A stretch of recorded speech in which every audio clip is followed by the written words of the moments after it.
যখন কোন ছেলে বলবে মাজার পূজারী, তখন মনে করবেন এই ব্যক্তি ওয়াহাবি। এই ব্যক্তি কি? ওয়াহাবি। হ্যাঁ, কেউ যদি মাজারাতের মধ্যে বেদাত করে, বেদাতি। আমি তো বলতেছি বেদাতি, হুজুর বলে নাই বেদাতি, কেউ বলতেছে না, সবাই তো বলতেছি বেদাতি।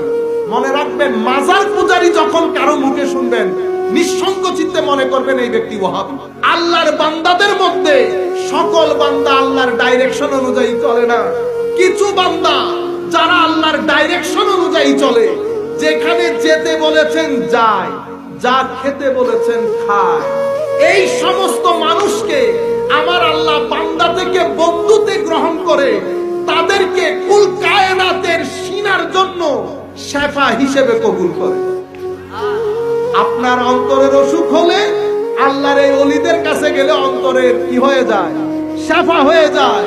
ঠিক যেভাবে মধু পোকার মধু গ্রহণ করলে আমার আরোগ্য লাভ হয়।